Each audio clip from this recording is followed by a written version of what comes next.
मेरा नाम भूमि है। हमारा पुराना मोहल्ला, तंग गलियां और छोटा सा घर। हम 3 कमरों के घर में रहते थे, जिसे चाची हमेशा एहसान कह दिया करती थी। कहती कि अगर हम ना होते तो तुम लोग आज सड़क पर होते।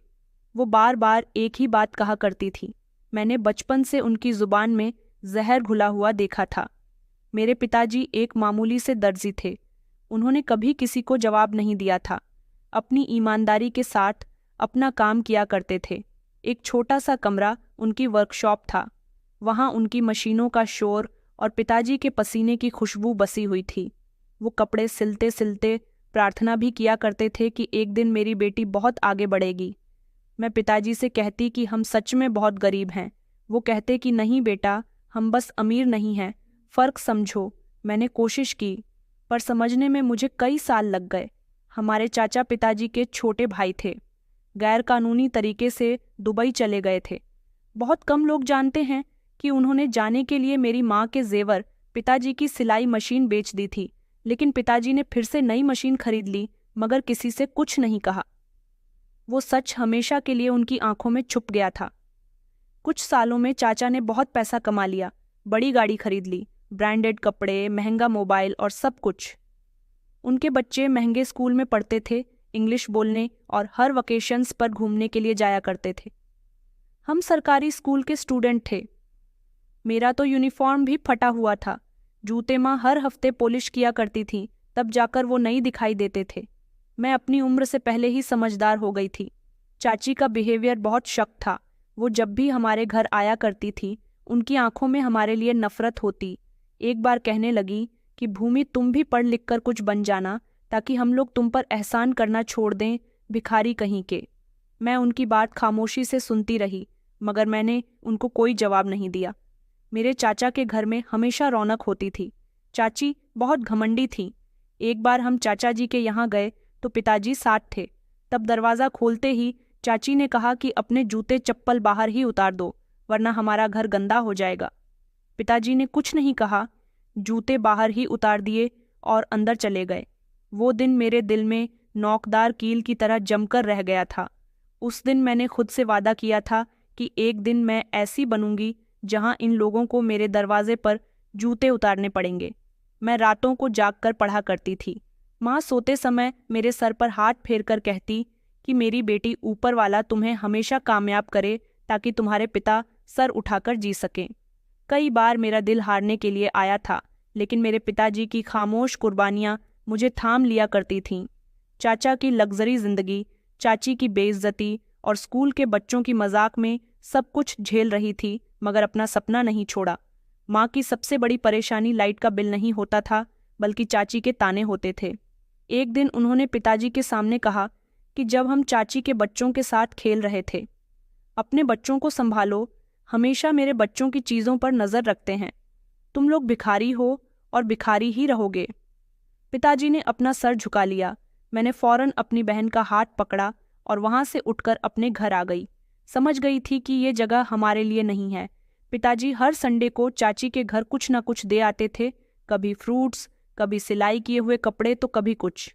मैंने एक दिन कहा, पिताजी, जब वो हमें जलील करते हैं तो आप क्यों उनके घर सामान लेकर जाते हो? पिताजी ने सिर्फ इतना कहा कि बेटा, रिश्ते पैसे से नहीं, फ़र्ज से निभाए जाते हैं। फ़र्ज शब्द उस समय मेरे लिए बहुत बड़ा था, लेकिन इसका मतलब मैं हर दिन सीख रही थी। चाची ने एक दिन ये भी कह दिया कि मेरा पति दुबई से कमाकर भेजता है, तुम्हारे पिता तो यही कपड़े सिलकर मुश्किल से गुजारा करते हैं। उस दिन मैंने पहली बार जवाब दिया कि सिलाई का काम बुरा नहीं है। मेरे पति मेहनत से कमा रहे हैं, किसी के आगे हाथ नहीं फैलाते। हमारे बच्चे इसी के सहारे पल रहे हैं। जिस पर चाची ने मुंह बना लिया था।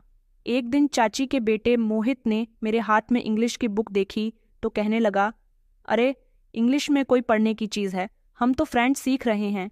मैंने मुस्कुराकर कहा कि लैंग्वेज कोई सी भी हो, अगर शिक्षा हो तो हर लैंग्वेज आसान है। वह हंसने लगा और कहने लगा कि ये सब छोटे लोग ही कहते हैं। मुझे उस दिन अंदाज़ा हुआ था कि वह सिर्फ हमारे हालात पर नहीं, बल्कि हमारे सपनों पर भी हंसते हैं। उसी साल चाची ने अपने घर प्रोग्राम रखा, जिसमें उन्होंने सबको इनवाइट किया था। प्रोग्राम के दिन जब हम सब लोग गए तो उन्होंने दरवाजे पर कहा कि हमें नहीं पता था कि तुम लोग आ जाओगे। वैसे भी तुम जैसे लोगों के आने से हमारे मेहमानों के सामने काफ़ी इंसल्ट होती है। ये बात सुनकर माँ वापस हम सब लोगों को घर ले आई थी। तब मैंने एक और फैसला किया कि हर बेइज्जती और हर नेगेटिव कमेंट मेरे लिए सीढ़ी बनेंगे। माँ तो चाची की बातों पर अफसोस किया करती थी और कहती कि तुम्हें उन जैसा नहीं बनना। मैंने उनसे कहा कि माँ, उनके जैसा बनना नहीं है, लेकिन हमें अपने आप को साबित ज़रूर करना है। उस दिन के बाद मैंने अपनी शिक्षा को ही सब कुछ समझ लिया था। मैंने फैसला कर लिया था कि मैं सरकारी स्कूल के स्टूडेंट होकर भी अपना नाम बनाऊंगी। मुझे सबको दिखाना है कि भिखारी वो नहीं होता जिसके पास पैसे ना हो, बल्कि वो होता है जो घटिया सोच रखता हो है। स्कूल का रिजल्ट आया, मैं खुश हो गई। सिंपल सी मार्कशीट, सिंपल सा कागज़ था, लेकिन मेरे लिए जैसे किसी खजाने की चाबी हो। मेरे माता पिता ने मुझे बहुत प्यार की आशीर्वाद दिया। पिताजी तो कुछ देर खामोश भी रहे, फिर कहने लगे कि बस अब आगे का सोचना है। बेटी, सवाल ये था कि आगे पढ़ाई कैसी होगी। पहले ही घर में बिजली, गैस और राशन का खर्चा मुश्किल से हो रहा था। कोचिंग क्लासेस और कॉलेज की फीस, बुक्स, ये सब हमारे लिए सपने के जैसे थे। पिताजी की नज़रें मेरी किताबों पर ठहरी हुई थीं। उन्हें एक बोझ सा नज़र आ रहा था। मैंने उनका ये बोझ हल्का करने का फैसला कर लिया था। मैंने उनसे कहा कि आपको फिक्र करने की ज़रूरत नहीं है, मैं खुद तैयारी करूंगी। पिताजी ने मेरी आंखों में देखा, जैसे वो सवाल कर रहे हों कि क्या सच में उनकी बेटी ऐसा कर सकती है। फिर धीरे से कहने लगे, जो भी करो पूरे दिल से करना। मैंने घर के कोने वाले कमरे को अपनी पढ़ाई की जगह बना लिया था। वहीं पुराना सा पंखा, लकड़ी की टेबल और एक टूटा सा स्टाल। मैंने एक रजिस्टर पर बड़े शब्दों में लिखा कि सपने अधूरे नहीं होते, छोड़े नहीं जाते। मेरे पिताजी के दोस्त की एक बेटी जो बीए कर रही थी, उसके पास कुछ पुरानी बुक्स हुआ करती थीं। मैं उसके पास पढ़ने के लिए चली जाती थी। उसने मुझे अपनी सारी बुक्स दे दी थी और पढ़ाई में मेरी मदद भी करती थी। वो मेरी बहुत तारीफ किया करती थी, कहती थी कि तुम्हारे अंदर कुछ कर दिखाने का जज्बा है, एक दिन तुम ज़रूर कामयाब बनोगी। उसने मुझसे पूछा कि तुम क्या बनना चाहती हो। मैं आईपीएस बनना चाहती हूँ। उसने कहा, यार ऐसे सपने तो अमीरों के लिए होते हैं, तुम्हारे घर के तो हालात भी ऐसे नहीं हैं, तो फिर तुम अपने सपने को कैसे पूरा करोगी। मैंने कहा कि बस खुद पर और ऊपर वाले पर विश्वास है, और यही मेरी सबसे बड़ी ताकत है। मैंने उस दिन फैसला कर लिया था कि मेरा आईपीएस बनने का सपना सिर्फ ख्वाहिश नहीं, मकसद था। चाची को जब पता चला कि मैं पढ़ाई जारी रख रही हूँ, तो उन्होंने फिर से एक तेज़ कमेंट पर तीर चलाया। कहने लगी कि भिखारी लोग आईपीएस ऑफिसर बनने के सपने ना देखा करें, नींदें खराब हो जाती हैं और बहुत कुछ बर्बाद भी। इस बार मैं खामोश नहीं रही। मैंने कहा कि सपने वही इंसान देखता है जो जागता है, सोते हुए तो सिर्फ साए आते हैं। चाची कुछ देर के लिए खामोश हो गई, लेकिन उनकी नज़रों में हंसी छुपी हुई थी। मुझे पता था कि वो हंस रही है, मगर वक्त आएगा जब यही हंसी शर्मिंदगी में बदलेगी। मेरी पढ़ाई जारी रही थी। ज़्यादा पढ़ाई करने की वजह से मेरा दिमाग खामोश हो जाता था। मैं आसमान को देख देख कर खुद से कहती कि एक दिन ये आसमान भी छू लूँगी। हमारे शहर में छोटा सा कस्बा था जहाँ ज़रूरत की हर चीज़ मिलती थी। वहाँ पर एक छोटी सी लाइब्रेरी भी थी। फ़ायदा ये था कि वो हमारे मोहल्ले से करीब पड़ती थी। माँ मुझे पैदल छोड़ आती थी और फिर कुछ घंटे के बाद वापस भी ले आया करती थी। मैंने रोज़ वहाँ पर जाना शुरू किया। छोटी सी जगह थी मगर खामोश। एक दिन मुझे वहाँ एक अंकल ने देखा। कहने लगे कि बेटा, तुम यहाँ रोज़ आती हो, क्या पढ़ रही हो। मैंने कहा कि अंकल, मैं आईपीएस की तैयारी कर रही हूँ। वो हंसने लगे कि हिम्मत है तुम में, मैं रिटायर्ड प्रोफेसर हूँ, अगर कुछ समझ ना आए तो मेरी हेल्प ले सकती हो। ये छोटे छोटे लोग मेरे सफ़र का बड़ा सहारा बन गए। पिताजी कभी कभी मेरे नोट्स देखते तो नज़र फेर लेते। मैं जानती थी कि वो गर्व महसूस करते हैं, लेकिन जाहिर नहीं करते। एक दिन मैंने उनसे कहा कि जब मैं ऑफिसर बन जाऊंगी तो सबसे पहले आपके लिए नई टेक्नोलॉजी की सिलाई मशीन खरीदूंगी। पिताजी मुस्कुराकर कहने लगे कि सिलाई मशीन नहीं, बस प्रार्थना करो कि मेरी बेटी कामयाबी की ऊंचाइयों तक पहुंच जाए। ये वो समय था जब मुझे एहसास हुआ कि मेरे पिताजी मेरी कामयाबी से ज़्यादा मेरे इरादे से खुश हैं। अब मैं सिर्फ एग्ज़ाम्स की तैयारी नहीं कर रही थी, मैं अपने पूरे वजूद को सपने के हिसाब से ढाल रही थी। मैं एक मामूली सी दर्जी की बेटी थी, लेकिन मेरे अंदर हौसले जाग चुके थे और एक दिन ये हौसला दुनिया के सामने आने वाला था। ये बस सपनों के पीछे भागने जा रही हो। हम कुछ नहीं बोले, सामान उठाया और पीछे मुड़े बिना हम बाहर निकल गए। मैं जानती थी कि वो दरवाजे पर खड़ी हुई हमें देख रही है, हमारे सपनों का मजाक बना रही है, मगर एक समय आएगा जब वो समझ जाएंगी। शहर आकर सब कुछ नया लगने लगा था। शहर की सड़कें मेरे लिए अजनबी थीं, कई चेहरे और अनगिनत घर। हमने एक छोटा सा फ्लैट किराए पर ले लिया था। वहाँ की छत लीक कर रही थी, बाथरूम की नल टपकती रहती थी, मगर वहाँ वो घुटन नहीं थी जो पुराने मोहल्ले में थी। अभी मेरे एग्ज़ाम शुरू नहीं हुए थे। एग्ज़ाम शुरू होने में अभी 5 महीने बाकी थे। तब तक मुझे उसकी तैयारी करनी थी, बहुत सारी ट्रेनिंग करनी थी। यहाँ शहर के कॉलेज की पढ़ाई में मन लगाना था और तैयारी के लिए मैंने एकेडमी में एडमिशन भी ले लिया था, जहाँ शाम को क्लासेस होती थीं। दिन में मैं एक मोहल्ले में बच्चों को ट्यूशन पढ़ाने लगी थी। कभी कभी रात को 1-2 घंटे के लिए लाइब्रेरी में बैठ जाती थी। दूसरी तरफ मेरी ट्रेनिंग भी चल रही थी। मेरी दुनिया बस किसी हद तक थी, लेकिन मेरा मकसद साफ होता जा रहा था। 2-3 दिन गुजरने के बाद मेरे पास प्रियंका का फ़ोन आया। उसने कहा कि सुना है तुम ट्रेनिंग के लिए शहर चली गई हो। चलो, ये तो बहुत अच्छी बात है। वैसे यहाँ तुम्हें सब लोग बहुत याद कर रहे हैं। तुमने मुझे बताया भी नहीं कि तुम इतनी जल्दी जा रही हो। कम से कम मुझसे मिलकर ही चली जाती यार। मैंने कहा, प्रियंका, यहाँ मैं सिर्फ एग्ज़ाम्स के लिए नहीं बल्कि अपनी पूरी तैयारी करने के लिए आई हूँ। बस मेरे लिए प्रार्थना करो कि मेरी परीक्षा सफल हो जाए। मुझे शहर में कोई नहीं जानता था कि मैं कौन हूँ, कहाँ से आई हूँ, किस परिवार से हूँ। मैंने खुद को समय के हवाले कर दिया था और फैसला कर लिया था कि अब सिर्फ मेरे नतीजे बोलेंगे। पढ़ाई का माहौल काफ़ी अलग था। यहाँ लोग सिर्फ नंबर्स के पीछे नहीं थे, वो मुकाबले में थे, सब कुछ नापा जाता था। ट्रेनिंग के दौरान मुझे काफ़ी परेशानी हो रही थी, मगर फिर भी मैंने हिम्मत नहीं हारी और जितना हो सका अपने आप को कामयाब बनाने की कोशिश करने लगी। मैंने सोच लिया था कि मैं यहाँ सिर्फ मेहनत करने के लिए नहीं बल्कि खुद को साबित करने के लिए आई हूँ। कॉलेज में मेरी मुलाकात एक लड़की सुनैना से हुई। वो एक बड़े ऑफिसर की बेटी थी और काफ़ी अमीर घर से थी। हम दोनों ने मिलकर ग्रुप स्टडी करनी शुरू कर दी थी। एक दिन मैंने उसे कहा कि तुम्हारे यहाँ सब कुछ है, तुम्हें कुछ भी करने की ज़रूरत नहीं है, फिर भी तुम इतनी मेहनत क्यों कर रही हो? वो हंसने लगी और कहने लगी, क्योंकि मुकाबला सिफारिश से नहीं जीता जाता, तैयारी से जीता जाता है। सुनैना मेरी पढ़ाई में लगन देखकर कहने लगी कि तुम तो बिल्कुल परफेक्ट हो यार। मुझे लगता है कि तुम अपनी परीक्षा में सफल हो जाओगी और एक दिन अपने शहर की बड़ी IPS ऑफिसर बनोगी। मैंने कहा कि हाँ, मैंने सब कुछ सीख लिया है, मेरी तैयारी भी पूरी है। बस मेरे लिए प्रार्थना करो कि मैं सफल हो जाऊं, क्योंकि मैं अपने पिता का सर गर्व से ऊंचा करना चाहती हूं। अपने पिता को पूरे मोहल्ले में मान सम्मान दिलवाना चाहती हूं। जो लोग मेरे पिता को दर्जी कहते हैं, उनको ये दिखाना चाहती हूँ कि एक दर्जी भी अपनी मेहनत से अपनी बेटी को IPS ऑफिसर बनाने के काबिल है। मेरी बात सुनकर वह मुस्कुराई और कहने लगी कि तुम जैसे लोग ही आगे चलकर कामयाब होते हैं। मैंने एक रूटीन बना लिया था।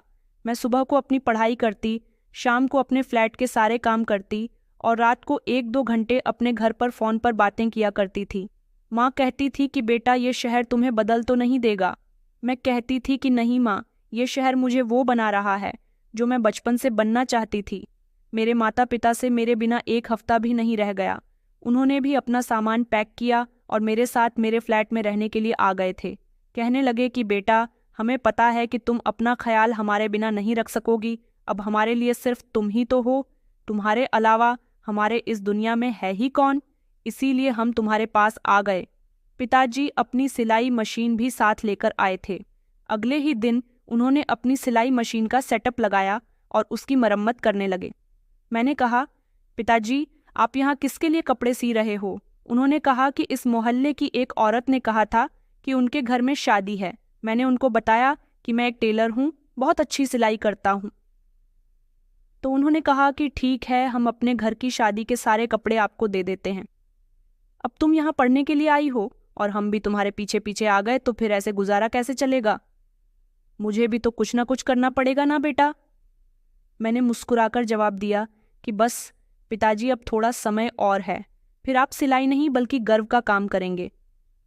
माँ कहने लगी कि बेटा, तुम अपने दिमाग में इतनी ढेर सारी बातें और पढ़ाई की सारी बातें कैसे रख लेती हो?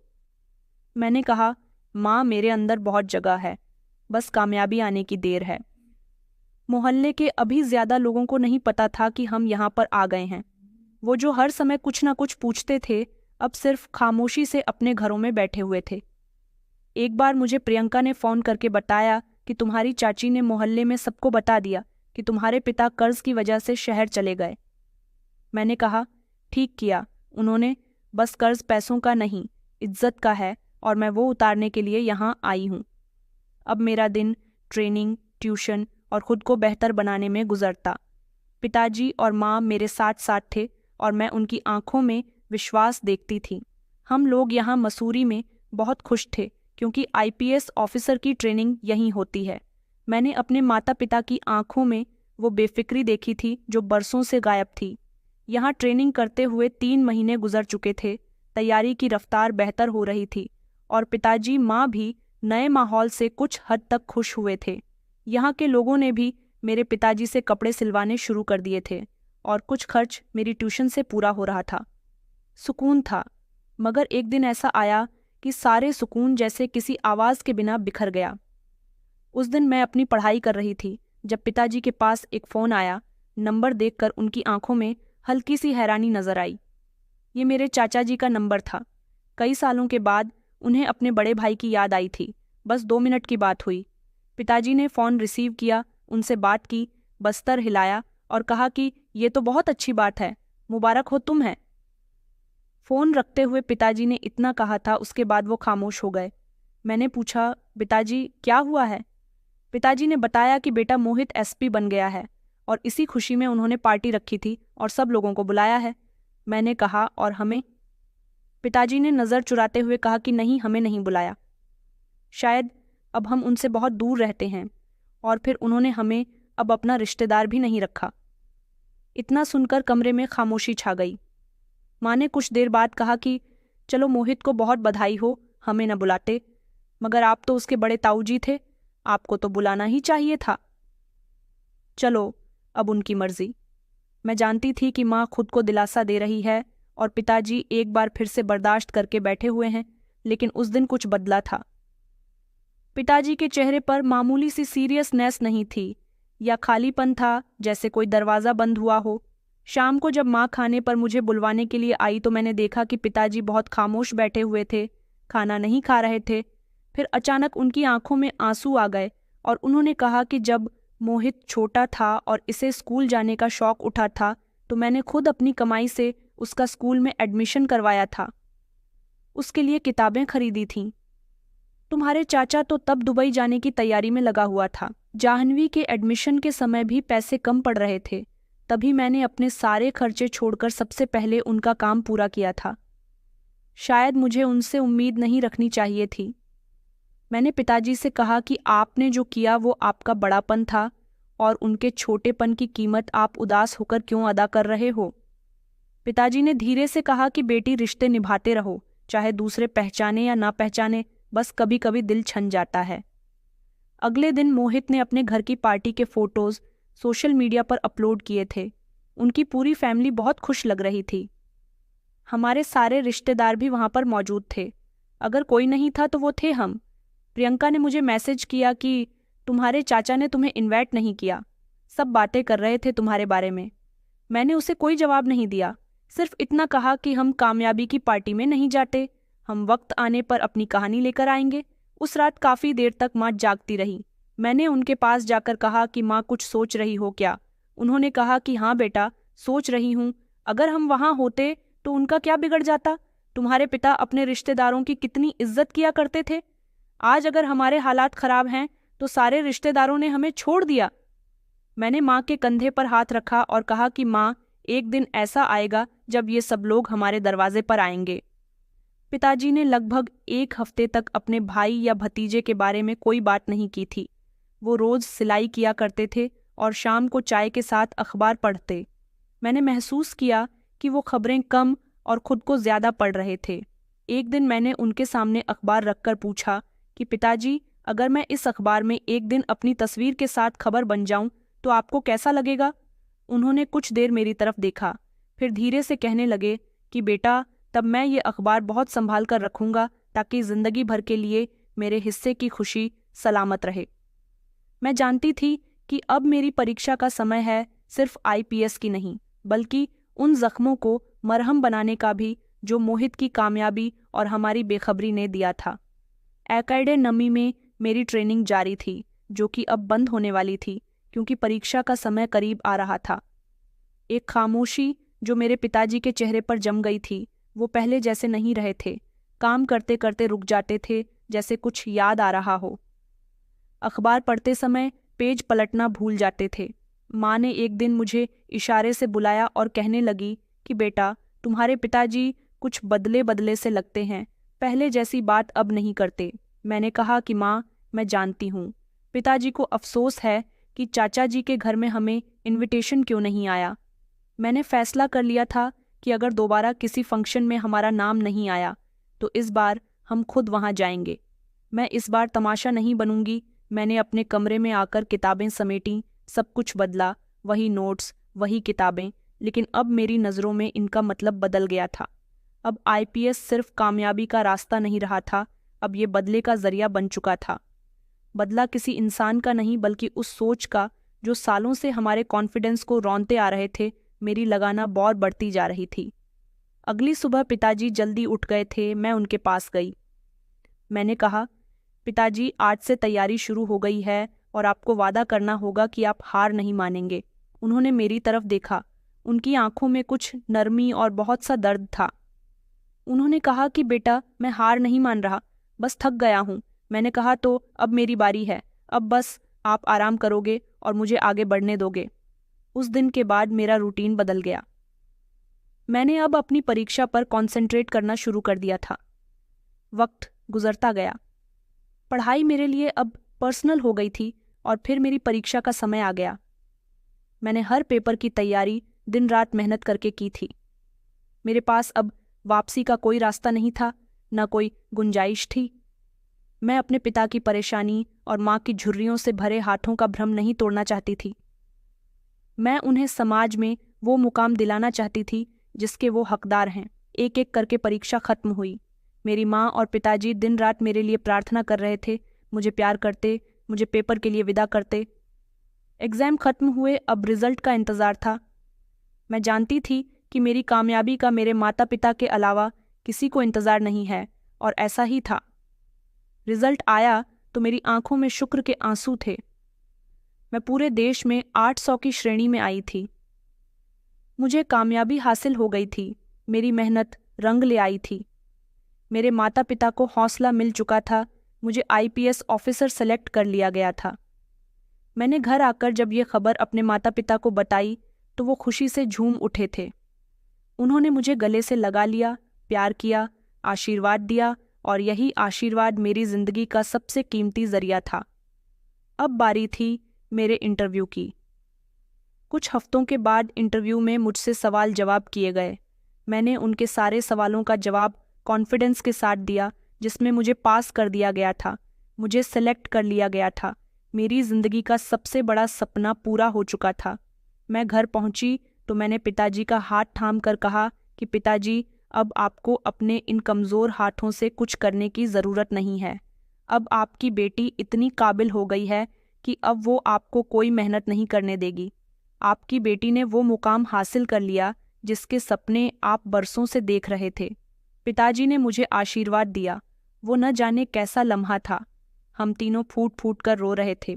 कई महीने हम मसूरी शहर में रहे, जहाँ मैं ज़्यादातर अपनी एकेडमी में भी रही और अपने माता पिता के करीब भी रही। उस दिन पहली बार मेरे पिताजी ने दिल खोलकर अपने इमोशंस का इजहार किया था। मेरी जिंदगी का मकसद पूरा हो चुका था, मगर अभी सबसे बदला लेना बाकी था। जो लोग इस खबर से बेखबर थे, क्योंकि उन्हें ना तो मुझसे कोई उम्मीद थी और ना ही हमसे कोई मतलब था।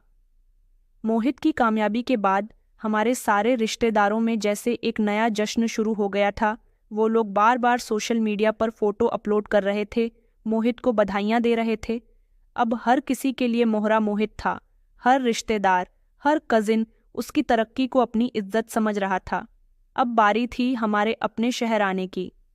मैं जब वहाँ पहुँची तो हम अपने वहीं छोटे से घर में आ गए थे। आज मेरी कामयाबी का दिन था। अपने शहर में वहाँ की आईपीएस ऑफिसर बनकर लौटी थी।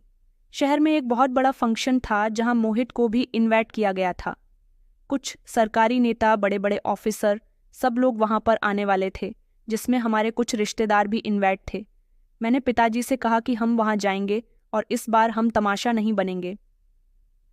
पिताजी कुछ कहने की कोशिश कर रहे थे, लेकिन उनकी आंखों में कुछ ऐसा था जिस पर वो खामोश हो गए। वो मुझे अब रोकने वाले नहीं थे।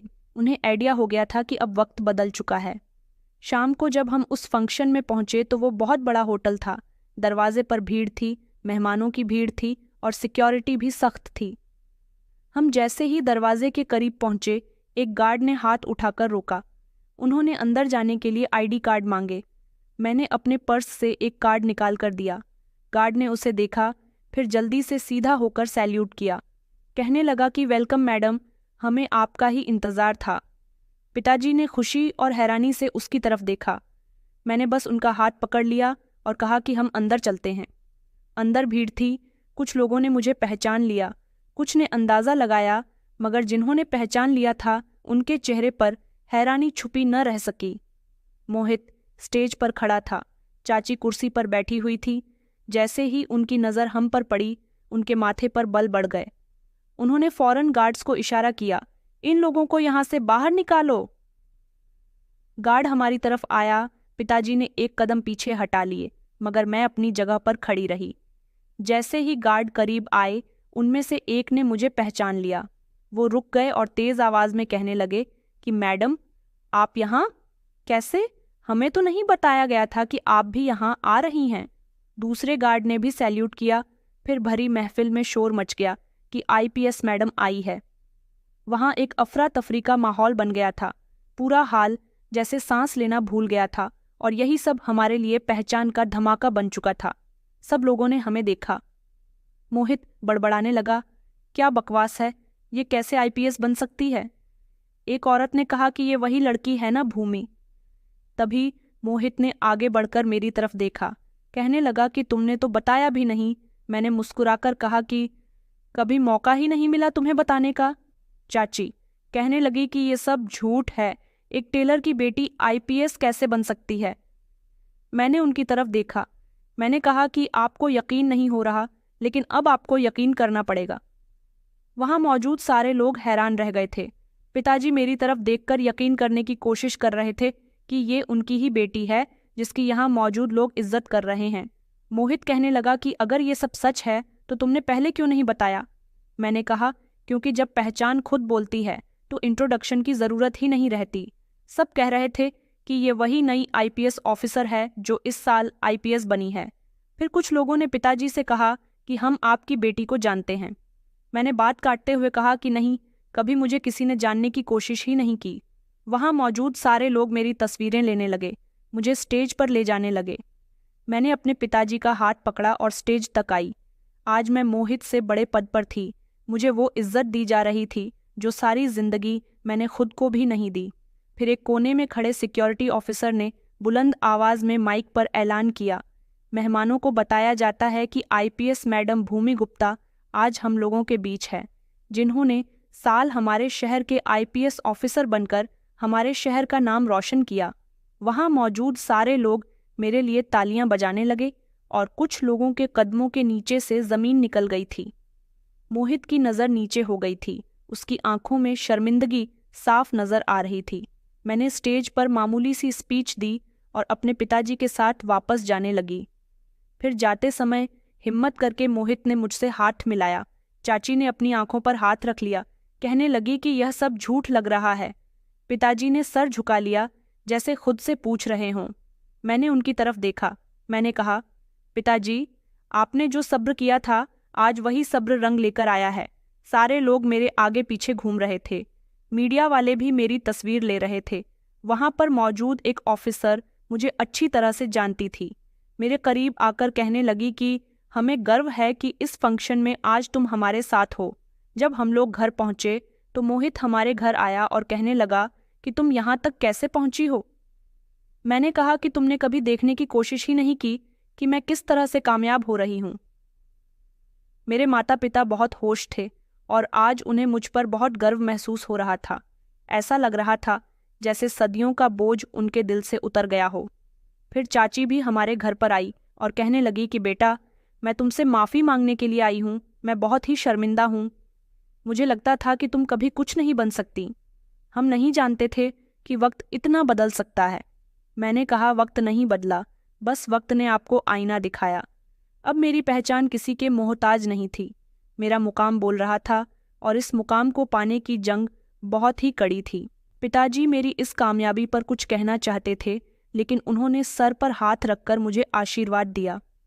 अगली सुबह ऑफिस पहुंचते ही मेरे टेबल पर मोहित की फाइल रखी हुई थी, एक अंदरूनी इंक्वायरी की, जिसमें उसके बिहेवियर और कुछ शिकायतों पर कार्यवाही शुरू हो गई थी। मैंने फाइल खोली, एक नज़र पूरा रिकॉर्ड देखा और सारा दिन इस पर काम किया। अब ये काम मेरे लिए पर्सनल नहीं था, सरकारी तौर पर मेरा कैरेक्टर इसके करियर से जुड़ चुका था। शाम के समय मैंने कमिश्नर साहब को फ़ोन मिलाकर कहा कि आपने मोहित गुप्ता की रिपोर्ट जल्दी पूरी करने के लिए कहा था। वो पूरी हो गई है, मैं आपको ईमेल कर रही हूँ। दूसरी तरफ से आवाज़ आई कि आपने बहुत अच्छा काम किया है, ये मामला बहुत ज़रूरी है। अगर कुछ गैर कानूनी साबित हो तो तुम्हें अक्षय नन लेने से पीछे नहीं हटना। मैंने कहा कि सर, कानून सबके लिए बराबर है। फ़ोन रखते ही मैंने रिपोर्ट फाइल की और ईमेल कर दी। अगले ही दिन वो मेरे ऑफिस में हाजिर था। अंदर आकर कुछ कहने से पहले वो कुर्सी पर बैठ गया। भूमि, तुमने कमिश्नर को रिपोर्ट कर दी। मैंने कहा कि ये मेरा फ़र्ज़ था। मोहित, तुम जानते हो कि मैं किसी की बहन, बेटी या कज़िन बनने से पहले एक ऑफिसर हूँ। वो कुछ लम्हे के लिए खामोश रहा, फिर धीरे से कहने लगा कि मैंने तुम्हें हमेशा खुद से कम समझा। आज पता चला कि ताकत क्या होती है और उसकी कीमत क्या है। ताकत की कीमत जिम्मेदारी होती है। मैंने कहा कि तुम भी कभी जिम्मेदारी को सीरियस ले लेते तो आज ये दिन देखना ना पड़ता। वो शर्मिंदा हुआ, आंखों में आंसू आ गए थे। वो उठा और मेरे कदमों में बैठ गया। प्लीज़, मैं तुमसे माफ़ी मांगता हूँ। कमिश्नर साहब से जाकर भी माफ़ी मांग लूँगा। मेरी नौकरी, मेरे माता पिता सब मुझसे दूर हो जाएंगे। मैंने हाथ के इशारे से उसे उठने को कहा। मैंने कहा, नौकरी तुम्हारी है, इज्जत तुम्हारे माता पिता की है। अगर सच में माफ़ी मांगनी है तो वहाँ जाओ जहाँ तुमने सबसे ज़्यादा नुकसान पहुँचाया है। वो झुककर वहाँ से चला गया। उसी शाम हमारे घर के दरवाजे पर दस्तक हुई। माँ ने दरवाज़ा खोला। सामने चाची खड़ी हुई थी। उनकी आंखों में घबराहट थी। उन्होंने कहा कि भाभी, मैं आपके आगे हाथ जोड़ती हूँ। भूमि से कहिए कि मेरे बेटे की नौकरी बचा ले। उससे गलती हो गई और हमसे भी गलती हुई है। फिर उन्होंने मेरी तरफ देखा और कहने लगी कि बेटा, हमने तुम्हें कभी नहीं समझा, प्लीज़ हमें माफ़ कर दो। मोहित की नौकरी खतरे में है, वो बिखर गया है। पिताजी ने खामोशी से उनकी बात सुनी, फिर धीरे से कहा कि हमने तुमसे कभी इज्जत नहीं मांगी, सिर्फ नज़रअंदाज किया। मगर तुम्हें क्या लगता है कि हम तुम्हारे मुकाबले के नहीं? उन्होंने कहा कि भैया, हमारी सोच छोटी थी, मगर भूमि ने आज सब कुछ बदल दिया। प्लीज़ हमें माफ़ कर दो और हमारे बेटे की नौकरी बचा लो। पिताजी ने मेरी तरफ देखा। मैं खामोशी से खड़ी सब कुछ सुन रही थी। उन्होंने कहा कि बेटा, मैं तुम्हारे पिता को जो सुनाती रही, आज वो सब मेरे बेटे के आगे आ रहा है। तुमने हमारा सिर झुका दिया, लेकिन अगर ये झुकाना हमारी हार्ट दिखा दे तो हमें झुकना मंजूर है। मोहित अगले दिन फिर से मेरे पास आया। इस बार उसकी आंखों में आंसू थे और बदलाव भी था। उसने कहा कि मैंने अपने घमंड को एक तरफ रखकर सोचा, अगर तुमने मुझे एक मौका दिया तो मैं खुद को साबित करना चाहता हूँ। मैंने फाइल बंद की और कहा कि तुम्हें अपनी इज्जत पाने के लिए अब सिफारिश ही नहीं, इंसान बनना होगा। ये लम्हा उन सारे लम्हों का जवाब था जिनमें हमें छोटा समझा गया, जिनमें हमारे सपनों का मजाक बनाया गया। आज वो सब पलट चुका था और मेरे पास ताकत थी। ये वो ताकत थी जिसकी कीमत कुर्बानी, समय और सब्र से अदा की गई थी। ऑफिस में सन्नाटा था। फाइल बंद हो चुकी थी, कार्यवाही पूरी हो चुकी थी और अब सिर्फ रिपोर्ट के मुताबिक फैसला जानना बाकी था। मुझे पता था कि मोहित अब खुद से बेहतर ऑफिसर बनने की कोशिश करेगा, लेकिन पुरानी बातों में भूल नहीं सकती थी। दोपहर में कमिश्नर साहब को मैसेज आया। उन्होंने कहा कि कोई सिफारिश आई हो तो मुझे ज़रूर बताना, लेकिन रिपोर्ट जानदार होनी चाहिए। मैंने कहा कि सर, रिपोर्ट पहले से ही सच पर है। अब हमारे वो रिश्तेदार जो कभी हमें पूछते भी नहीं थे, अब हमें अपने घर इनवाइट करने लगे थे। उनके शब्दों में मिठास आ गई थी।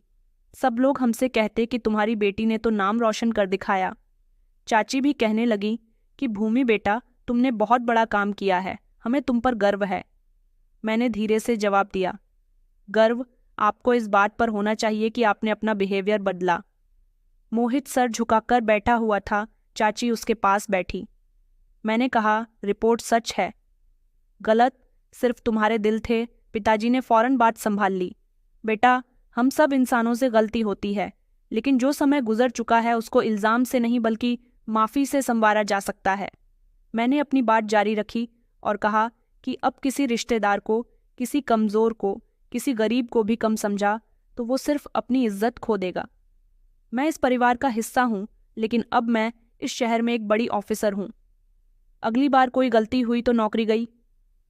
मोहित ने सर उठाकर देखा और कहा कि मैं वादा करता हूँ अब किसी के साथ गलत नहीं करूँगा। चाची ने पिताजी से हाथ जोड़कर कहा कि भैया, हमें माफ़ कर दो। हम में गुरूर था, लेकिन आपकी बेटी ने हमें सबक सिखा दिया। हर तरफ मेरी ही बातें हो रही थीं, हर किसी की नज़र मुझ पर थी। मैंने सबको देखा और कहा कि ये कामयाबियां मेरी नहीं, मेरे और मेरे पिता की परवरिश का नतीजा है। गरीबी किसी की गलती नहीं होती, मगर घमंड इंसान को बर्बाद कर देता है। ये शब्द बोलकर जब मैं बाहर आई तो आसमान पर हल्की सी हवा चल रही थी, जैसे समय ने थपकी दी हो। अब वो परेशानी जो बरसों तक हमारे दरवाजे पर थी, जो नेगेटिव कमेंट्स हमने लोगों के सुने थे, वो सब अब तारीफ में बदल चुके थे। सारे लोग इज्जत से सर उठाकर हमें देखते थे और मैं अब सिर्फ किसी की बेटी नहीं बल्कि अपनी पहचान की मालिक बन चुकी थी। अब हर इनविटेशन में मेरा नाम सबसे पहले आता था और मैं हर फंक्शन की सबसे स्पेशल मेहमान की हैसियत में जाती थी। लेकिन मेरे अंदर वही जज्बा था, अगर कभी मेरे किसी फैसले से किसी लाचार का सिर झुके तो मेरी कुर्सी की कीमत नहीं है। उस दिन के बाद पिताजी जब भी अपनी पुरानी सिलाई मशीन को देखते तो कहते, ये मशीन तो पुरानी हो गई, लेकिन जिसे उसने बिठाया था वो अब पूरे शहर की उम्मीद है।